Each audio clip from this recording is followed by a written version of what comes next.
আসসালামু আলাইকুম, কেমন আছেন? আশা করি সবাই ভালো আছেন। তো আলহামদুলিল্লাহ, আপনাদের দোয়ায় আল্লাহ যেভাবে রাখছে ভালো আছি, সুস্থ আছি। তো চলে আসলাম আপনাদের মাঝে। তো আজকে একটা শুক্রবার, মানে ঈদের আগে শুক্রবার। তো খুবই ছুটির দিন, তো কোনো ছুটি নাই। খুবই দুঃখজনক একটা জীবন আমার না, যারা ঢাকা থাকি, চাকরি করি, তাদের জন্য ঈদ আসলে, আপনার দুইটা ঈদ আসলে বছরে, রমজান মাস, রমজান ঈদ আর কোরবানি ঈদ, বিশেষ করে যারা চাকরি করি ঢাকা শহরে, তাদের জন্য একটা মাস একদম জুলুমের মাস। সেটাকেই বলা হয় যে জুলুমের মাস। কারণ রাত দিন পারে না যে ওরা শুধু কাজ করেই নেবে, মানে এতটা পরিশ্রম করায় যা ভাষায় বলে প্রকাশ করা যাবে না। খুবই দুঃখজনক। মানে ইচ্ছা করে না যে কারো, যারা চাকরি করে তারা বুঝে, মানে তাদের ইচ্ছে করে না যে ওখানে যাওয়ার, কিন্তু যে আপনার মনে চায় না, কিন্তু করতে তো হবেই, বাধ্য হয়ে যায়, বুঝছেন? মানে আপনাকে কি বলবো, বিরুদ্ধে যায়, মনের বিরুদ্ধে যায় যে না, ওখানে যেতে হবে, কিন্তু মনে চায় না। তো যারা এই ঈদের ছুটি বলেন, রোজা ঈদের ছুটি বলেন, তারা সব সময় চিন্তা করি, এত কষ্ট করে, এত ডিউটি করে, তখন চিন্তা আসে শুধু মাথায় যে আমরা কখন ছুটিটা পাবো, কখন একটু ছুটি কাটাবো, কখন রেস্টে থাকতে পারবো, কখন একটা সপ্তাহে একটু ঘুমাবো, শরীরে একটু আরাম পাবো, ঘুরবো না কোথাও। এই চিন্তা ভাবনা যারা বিশেষ করে চাকরি করে তাদের মাথায় নাই। আমি জানি না কার মাথায় আছে কি না, তবে আমি যতটুক জানি, যতটুক দেখেছি, বা আমার নিজের প্রমাণ, কখনো এই চিন্তা আসে না যে আমি ঘুরবো, কারো বাড়িতে বেড়াতে যাব, কোথাও যাব, কিছু দেখতে যাব, ঘুরতে যাব, খাইতে যাব, ওইগুলো না। তখন শুধু মাথায় চিন্তা ভাবনা থাকে যে কখন ছুটিটা পাবো, আর কখন রেস্টে থাকবো, কখন ঘুমাবো, একটা সপ্তাহ কখন ঘুমাবো, ওই চিন্তাটা থাকে। তো আসলেই তো আমাদের প্রতি অনেক অন্যায় করা হয়। টাকাটা তো বড় কিছু না, তো এইভাবে পরিশ্রম করে প্রত্যেকটা মানুষকে অসুস্থ করে ফেলে। তো আমার মামার তো বোনরারে আপনাদেরকে আমি বলেছিলাম একটা ভিডিওয়। তো ওই মেয়েটা একটা ছোট্ট বাচ্চা। তো ওই মেয়েটা মনে করেন সেই কালকে নাইট করছে, আর সকালে বাসায় যায় নাই। তো সে আবার দুপুরে যাবে, শুধু খাবে। আজকে তো শুক্রবার, 1.5 ঘন্টা লাঞ্চ, আধা ঘন্টা রেস্টে থাকতে পারবে, আর 1 ঘন্টা যাওয়া আসা খাওয়া চলবে।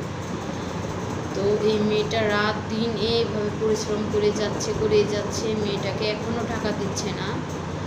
তো আমার আর ঘৃণা ধরে গেছে, ওদেরকে ফোন দিতে ইচ্ছে করে না, ওখানে আর যাইতে ইচ্ছে করে না, যে আমি যা কিছু বলবো সেটাও আর ভালো লাগে না। তো এইভাবে ডিউটি করাচ্ছে।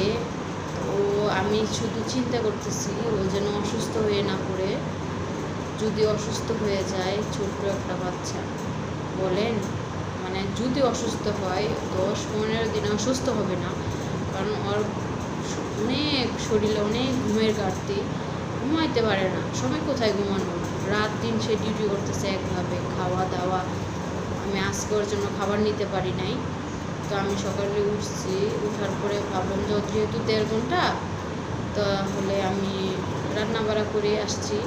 তো আমি আজকে মাংস রান্না করছি, আর আমার মা রাত্রি মিষ্টি কুমড়া রান্না করছিল, মিষ্টি কুমড়া তরকারি আর ভেন্ডি ভাজি। তো আমার ওইগুলো, আমার পক্ষে অনেক সমস্যা, জানেনই তো, এগুলো সবই অ্যালার্জি জাতীয় খাবার। তো আমি অ্যালার্জি জাতীয় গরুর মাংস আমার খুব ক্ষতি। গরুর মাংস, তারপরে আপনার ইলিশ মাছ, চিংড়ি মাছ, আমার এগুলো অনেক পছন্দ ছিল।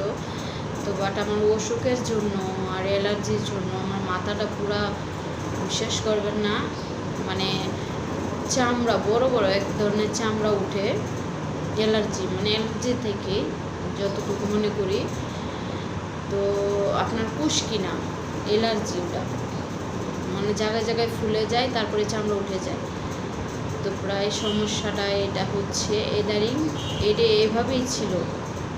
তো এটা হচ্ছে আমার ভুলের কারণে আমি কখনো ওই যে আপনার ওই যে কেমিক্যাল মিশানো হয়তো চক বাজারে দেখে আমি একবার বড় একটা শ্যাম্পু নিয়ে আসছিলাম, ওই যে আপনার 5 বোতলগুলো বড়, ভাবছিলাম যে কি এখানে 200 টাকা কমে ছিল শুধু।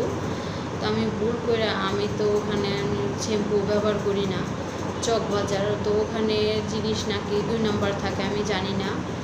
তো আমি ওখান থেকে একটা ওই বোতল এনে আমি 2 দিন ইউজ করছিলাম, তারপরে দেখে আমার এই সমস্যাটা দেখা দিচ্ছে, আর সমস্যাটা ভালো হয় না, মাথাটা সমস্যা নষ্ট করে ফেলেছি, তখন চুলও আমার চুলে গেছিলো।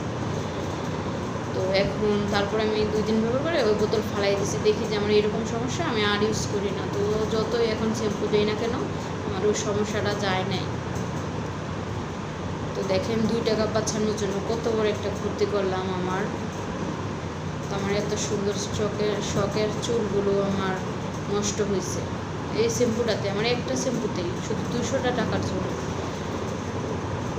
তো এভাবেই যাচ্ছে। তো আজকে আমি দুপুরের জন্য বাসা থেকে শুধু মাংসের তরকারি নিয়ে আসছি, আর হোটেল থেকে রুটি নিয়ে আসছি। তো আসার সময় এই রুটির জন্যই আমি আজকে রিক্সা দিয়ে আসতে পারি নাই। তো না আসার কারণে অর্ধেক রাস্তায় যখন আসছি প্রচণ্ড পরিমাণে বৃষ্টি নামছে, আমি হয়তো আর আসতে পারি নাই, এত বৃষ্টি যা বলার বাইরে। আমি এক জায়গায় দাঁড়াইছিলাম আধা ঘন্টা, বৃষ্টি মানে অল্প কমছে, তারপরে ওই হালকা টুকটুক করে বৃষ্টি যখন পড়ছে, ঝিরি ঝিরি বৃষ্টি, তখন ওই বৃষ্টি ভিজে চলে আসছে। এত সময় কি দাঁড়ানো সম্ভব? তাও আসতে তো 12:30 বেজে গেছে। তো এইভাবেই আমার দিনকাল চলছে। তো যদি আমাদের ভিডিওটা যে যেখান থেকে দেখেন, যদি আমাদেরকে ভালোবেসে থাকেন, প্লিজ আমার কথায় যদি ভুল হয়ে থাকে ক্ষমা দৃষ্টিতে দেখবেন। আর যে যেখান থেকে দেখবেন প্লিজ আমার চ্যানেলটাকে সাবস্ক্রাইব করবেন, লাইক করবেন, কমেন্ট করবেন, শেয়ার করবেন, আর আমার পাশে থাকবেন। আর সবাইকে জুম্মা মুবারক, আসসালামু আলাইকুম, আল্লাহ হাফেজ।